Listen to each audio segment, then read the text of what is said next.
Hey guys, today I want to teach you how to build a huge vocabulary. And this is for English learners, but also native speakers. Because everyone on earth could grow their vocabulary and would benefit from growing their vocabulary. Because the average person, they say, knows 10,000 to 15,000 words, but in English, there are over 170,000 words currently in use. So learning more means we can express ourselves better. It means we can share our ideas. It means we can understand ideas that we previously didn't have the words for, and so just sort of felt. An example of this is a famous internet word that became popular in America called petrichor. This is the word for that comforting smell of the grass after it rains. Now, before that word became popular, everyone knew that feeling and just wondered, do other people have that feeling of comfort after it rains and I smell the grass? But then when the word became popular, people understood that, oh, everyone has this feeling, and now I can explain this feeling and share this feeling with other people. So this is a clear example of how even words that won't get used that often, that seem very rare or impractical, are really useful if you want to express yourself, make connections, write stories, tell stories, any of those things that involve communication in your life. But before I teach you how to expand your vocabulary, I want to prove to you that I'm worth listening to on this point. So I'm going to take a quick vocabulary test and show you the results.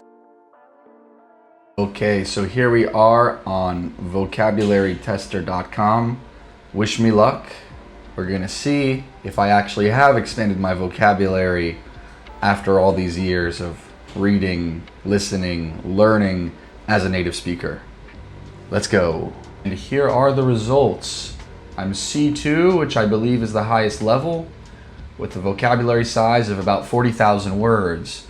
Now, I don't put that much stock in these tests. They're really only an estimate, and that estimate comes from them asking like 100 questions and then guessing about my knowledge of those words and how that might reflect my broader vocabulary. But anyway, it establishes that I have above average vocabulary for a native speaker. And the real question is, how did I get there? How can you do it too? The first hint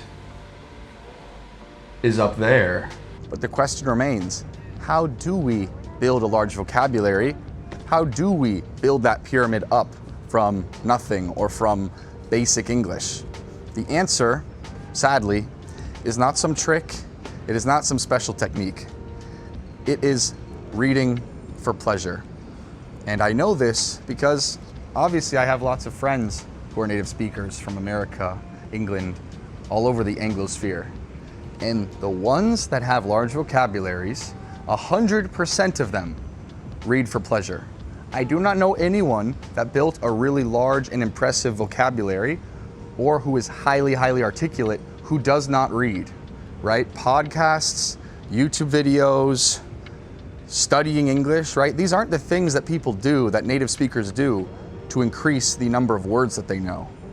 Because there's simply too many words that don't get used in any context except in books, especially in fiction, right? All of these words say like associated with fantasy or science fiction, right?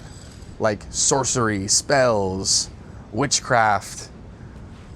Things like this, you're only gonna learn if you like read Harry Potter, and yet they're important to know if you want to be an actual native level speaker, right? These words do get peppered in to daily life and through our media. And you're not gonna learn them through podcasts, and you're not gonna learn them through textbooks.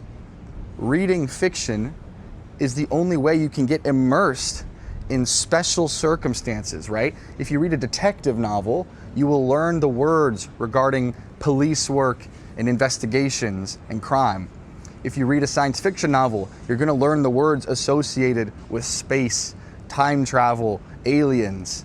How else are you going to learn those words? Where else are you going to find those words embedded in context in a way that's enjoyable to take in, right? Because if you say, try to watch a long YouTube video about space vocabulary, It's going to be so boring. You're going to be sitting there trying to write out, okay, Andromeda Galaxy, that means the adjacent galaxy to our, like, it's going to be impossible for your brain to keep all those complex words in place. They're only going to sink in if they're a part of stories, right? This is how human beings have always taught each other, especially our children, our values and our language. It's through stories and through music. So using those two things, though music is far less efficient, though it can be more fun, are going to be your main tools in trying to acquire a huge vocabulary. Now, specifically as someone who is not a native speaker, how can you learn quickly using those books, right? Because I luckily was raised in an English-speaking household, so I just had all the time in the world to read English books. I wasn't thinking of myself as learning, so I didn't have to like speed run the process by taking notes. But I think taking notes can be useful. The important thing is, do not take notes in such a way that decreases your pleasure in reading. Now I want to make that very clear. I don't want it to decrease your pleasure in reading even 1%, okay? So if you're reading Harry Potter to try to expand your vocabulary, you need to be having fun. You need to be invested in the characters. So underlining here and there, like, oh, he used the word wand. What's wand? Oh, he used the word hallucination. What's hallucination? Just underlining them and making a little note, and then maybe after your reading session, you look those words up. That could be good because you're just taking a half second to underline, underline, underline, and it's not changing your perception of the story. So if that works for you, that's great.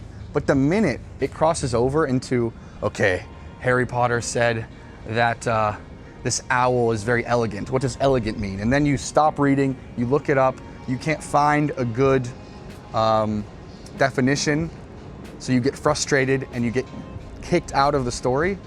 That is not a good way to learn. That is not a good way to expand your vocabulary. You will stop reading because we know that right now, native speakers don't read books in their own language. They find it frustrating. They find it difficult. They're too lazy to pick up the book and stick with it. So you as someone who's new to English or trying to learn English might have an even harder time. But on the flip side, you'll have motivation because you're not just enjoying the story, you also feel like this is going to improve my life because it's going to teach me new words. So you're going to get little extra dopamine hits, little extra bits of motivation if you do a little bit of work, underlining, looking up words here and there. But guys, as soon as it starts to frustrate you, as soon as it starts to make reading a chore, cut it out, stop doing it, stop focusing on it, maybe move down a level in what you're reading. Because this is what I do actually. I try to balance difficult reading and easy reading.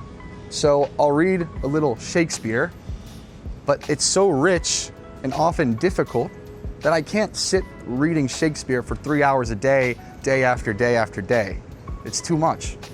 So I need to balance that with a little candy, right? So I'll read a little bit of Shakespeare, then I'll read an exciting fantasy novel like Game of Thrones, but then I also want something realistic, so I'll read a book about history, and I'll move between these three books so that I'm never getting bored of any one of them.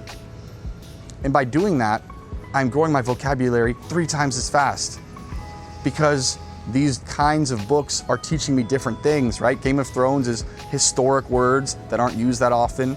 The history book is teaching me like military words, words about urban design and cities and planning. And the fantasy or the Shakespeare is teaching me really old, archaic words that are not in use. And it's also teaching me beautiful expressions and how English can be used to paint a picture. So you can see how reading different things is really useful. It keeps you reading, it keeps you interested, it keeps you motivated, it makes it so you don't get bored, and it makes it so you don't get stuck on one book, right? Because some books have boring sections.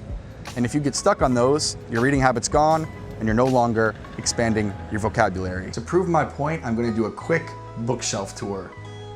This here is a book of Zen philosophy from Japan and China. This is a book on Mexican sorcerers. This is American poetry. This is self-help. This is about Islam. These are the lives of the saints. This is the biography of a French writer, the biography of Machiavelli, the Italian politician, a book of psychology, War and Peace, more books of philosophy, Game of Thrones, Nietzsche. So this is something that requires a lot of attention, a lot of focus. This is something that I can kind of just kick back and relax while I read. But both of them are teaching me different words, and combined together, I'm now learning really interesting ways of expressing myself, right? Because I'm getting these philosophical words, but I'm also getting new words for trees, species of animals, different words from the medieval era. And together, it makes me feel like there's nothing I can't say in English. And at the end of the day, that's the feeling we want, right? The feeling that we can tell any joke, understand any joke, tell any story, express any idea, read any book, understand any YouTube video. That feeling of comfort where no conversation makes us feel like our head is underwater and we're confused and we're falling behind our friends who are native speakers. But the only way to get there, especially because as an English learner, you're kind of behind, right? The average native speaker, if they're 25 years old, has in a sense been studying 25 years, 12 hours a day. So how can we catch up with someone like that? The answer is books. If you listen to a 1-hour podcast, you're probably only hearing like 10,000 words. 10,000 words is just a few pages in a book. So on the words per minute level, the words per hour level, reading books is so much more efficient and so much more enjoyable actually, because you can control the speed, you can easily select what topic you want to read about, you get invested in the characters, you get the movie in your mind, you get all these benefits. So I highly recommend reading. Reading in a way that means you will catch up to the native speakers, because most native speakers don't read for pleasure that much. They stop expanding their vocabulary actively after high school or college. While you, however old you are, if you're reading, you're expanding your vocabulary continuously for as long as you want and as much as you want in as complex as a subject as you want, right? You could read a book about insects and suddenly you know all these rare words for insects and insect species that 99% of native speakers don't know. It only takes one book, right?